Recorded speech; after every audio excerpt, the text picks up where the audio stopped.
प्यारे दोस्तों, अगर आपको एक मुसलमान की जिंदगी क्या होती है ये देखनी है तो आप अल्लाह की प्यारी नबी जनाबे मोहम्मद सल्लल्लाहु अलैहि वसल्लम से अच्छे मिसाल आपको इस दुनिया भर में कहीं नहीं मिल सकती। मोहम्मद सल्लल्लाहु अलैहि वसल्लम ने औरतों के हक में उस वक्त आवाज उठाई थी जब लड़कियों को जिंदा दफन कर दिया जाता था। इसलिए दोस्तों याद रखें कि अगर कोई इंसान गलत काम करता है तो यकीनन वह इंसान गलत हो सकता है, उसका मजहब नहीं। आज के दौर में लोग बहुत ज्यादा मग्न हो गए हैं, जिनको खुद इस्लाम के बारे में मालूम नहीं, वह अपने बच्चों को क्या बताएंगे। याद रखें, इस्लाम बिल्कुल पाक और साफ मजहब है।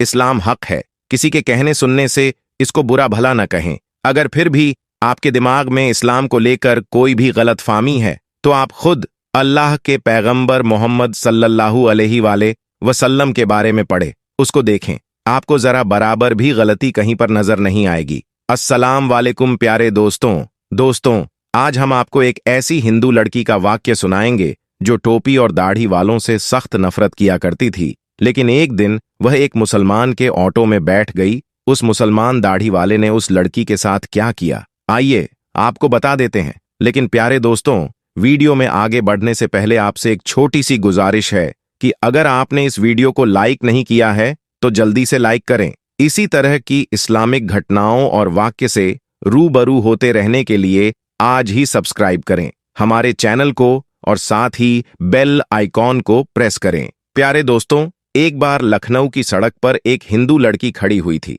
दरअसल वह किसी ऑटो वाले का इंतजार कर रही थी। उसको अपने घर जल्दी जाना था। अचानक से उसे एक ऑटो वाला आता हुआ दिखाई दिया। उसने उस ऑटो वाले को रुकने का इशारा करते हुए हाथ दिखाया और उसको रुकवा लिया। ऑटो वाले ने कहा, जी मैडम, कहाँ जाना है? लड़की ने देखा कि ऑटो वाला तो एक मुसलमान है, उसके सर पर टोपी भी है, चेहरे पर दाढ़ी भी है। उसने ऑटो वाले को एक मौलवी समझकर अपने दिल ही दिल में कहा कि इसे कैसे कह दूं कि आप यहां से चले जाइए, मुझे कहीं नहीं जाना। मगर उस लड़की का ऑफिस एक सुनसान जगह पर होने की वजह से टैक्सी वाले, ऑटो वाले उधर से कभी कभी गुजरते थे। ऊपर से गर्मी भी बहुत ज्यादा तेज थी। उस लड़की के पास कोई रास्ता भी नहीं था, इसीलिए मजबूरन उसको इस मुसलमान ड्राइवर के ऑटो में बैठना पड़ रहा था। लड़की ने कहा, मुझे सिविल लाइन जाना है। ऑटो वाले ने कहा, आप बताइए, मैं छोड़ आऊंगा। लड़की ने पूछा, कितने पैसे लगेंगे? ऑटो वाले ने कहा, 200 रुपए लूंगा। लड़की के दिल में ख्याल आया, इससे पहले तो वह 300 रुपए देकर गई थी।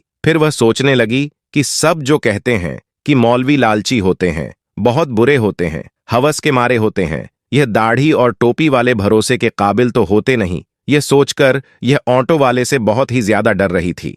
लेकिन तेज धूप और गर्मी ज्यादा सोचने नहीं दे रही थी। इतने में ऑटो ड्राइवर बोला, मैडम चलो बैठो, 180 दे देना। लड़की बोली, जी ठीक है, सामने मेरा सामान रखा हुआ है जो बहुत भारी है, अकेले मुझे उठाया नहीं जा रहा, हो सके तो आप थोड़ी सी मदद कर देना। ऑटो वाला बोला, कोई बात नहीं, आप बैठ जाइए, मैं सामान रख देता हूं। उसके बाद उस ऑटो ड्राइवर ने लड़की का सामान रख दिया और चल पड़ा। थोड़ी देर के बाद ऑटो ड्राइवर ने कहा, मैडम दरअसल मैं एक बयान सुन रहा था, वह बीच में ही रह गया। अगर आपकी इजाजत हो तो क्या मैं सुन सकता हूं? अगर आपको बुरा ना लगे तो क्या मैं अपनी ऑडियो टेप चालू कर सकता हूं? इसके बाद लड़की ने कहा, मुझे कोई परेशानी नहीं है, आप सुन सकते हो। उसके बाद ऑटो ड्राइवर ने अपना म्यूजिक सिस्टम ऑन कर दिया। एक मौलवी साहब बयान फरमा रहे थे। बयान था बुर्खा पहनने के बारे में। न चाहते हुए भी वह बयान उस लड़की को सुनना पड़ रहा था। गैर मुसलमानों और नास्तिक में रह रहकर उस लड़की के दिल में मुसलमान के लिए सिर्फ और सिर्फ नफरत ही भरी हुई थी। लड़की को सिर्फ यही बताया और सिखाया गया था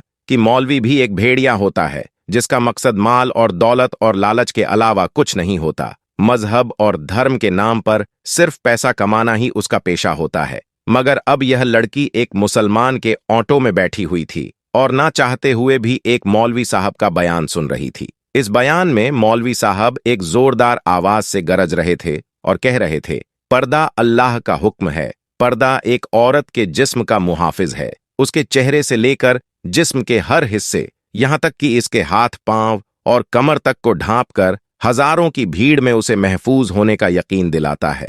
पर्दा औरत को शैतान की नजरों से बचाता है। देखने वाले अपनी आंख तक घुमा लेते हैं, वह सोचते हैं कि लड़की तो शरीफ मालूम होती है। पर्दा औरत की इज्जत है, उसकी सलामती का जमीन है, उसके पाक दामिनी की जारी अलामत है। पर्दे में ही एक औरत की इज्जत है, लेकिन बेपर्दा उस औरत की मिसाल भुने हुए गोश्त की तरह है जिस पर एक मक्खी आकर बैठ जाती है। उस पर बैठकर अपनी गंदगी निकालती है और हर एक उसको खाने की नजर से देखता है। हर नजर उसे खाने और नोचने के लिए दौड़ती है। ये सब कुछ सुनकर उस लड़की को ऐसा लगा यह अल्फाज उसके लिए ही बोले जा रहे हो, क्योंकि जब वह ऑफिस आती जाती है तो रास्ते में हर लुच्चे लफंगे की नजर इस पर पड़ती थी और वह उसको घूरा करते थे। उसको ऐसा लग रहा था कि वह उसके मुश्किल का हाल एक ही हो और वह सिर्फ पर्दा है। इतने में ही उसके बताई हुई गली में ऑटो पहुंच चुका था। उसके घर के सामने जाकर ऑटो रुक गया। वह लड़की ऑटो से नीचे उतरी और कहने लगी, मेहरबानी करके आप मेरा सामान बाहर रखने में मेरी मदद कर दें। उसके बाद उन्होंने अपनी मम्मी को फोन किया और कहने लगी, मम्मी सनी को नीचे भेज दो, मेरा सामान है जिसमें वजन बहुत ज्यादा है, इसको मैं अकेले ऊपर लेकर नहीं आ सकती। माँ ने फोन पर कहा, सनी तो घर पर मौजूद नहीं है। यह सुनकर ऑटो ड्राइवर बोला, मैडम कोई बात नहीं, मैं आपका सामान ऊपर ले जाता हूं।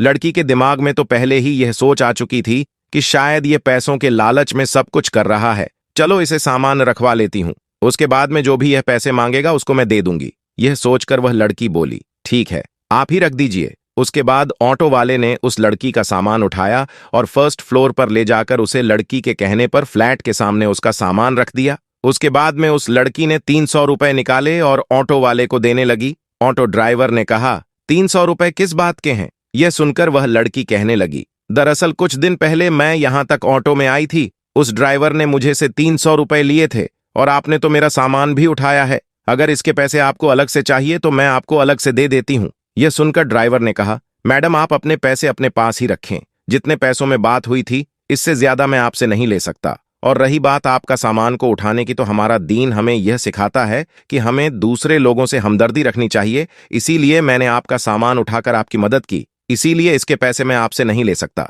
यह कहकर ड्राइवर जाने लगा तो लड़की के मुंह से निकल गया, क्या आप एक मौलवी हैं? ऑटो ड्राइवर मुस्कुराने लगा और कहने लगा, मुमकिन है मौलवी साहब के बारे में आपको गलत जानकारी दी गई है, आपको मुसलमान के बारे में गलत गाइड किया गया है। मैं एक मौलवी, अलीम, हाफिज तो नहीं, लेकिन मैं उनसे मोहब्बत करने वाला हूं, मैं एक मुसलमान हूं। यह कहकर ऑटो वाला जाने लगा। लड़की अपनी आंखों में आंसू लिए अपने घर की तरफ जाने लगी। अगर आप किसी मुसलमान को गलती या फिर बदतमीजी करता हुआ देखें तो आप उसे सिर्फ इतना बोल दें कि तुम्हें तुम्हारे प्यारे नबी ने क्या यही सिखाया है। यकीन करिए दोस्तों, अगर वह सच्चा मुसलमान होगा तो शर्म से वहीं पर पानी पानी हो जाएगा और वहीं पर वह सच्ची तौबा कर लेगा। और इसी तरह का एक और वाक्य फैजल नाम के एक शख्स के साथ पेश आया। उसका एक मेडिकल स्टोर था। फैजल ने अपनी जिंदगी का एक ऐसा वाक्य सुनाया जिसको सुनकर आप भी हैरान रह जाएंगे। फैजल बचपन से ही नेक और दीनदार इंसान था। पंजगाना नमाज के अलावा तहज्जुद, गुर्जर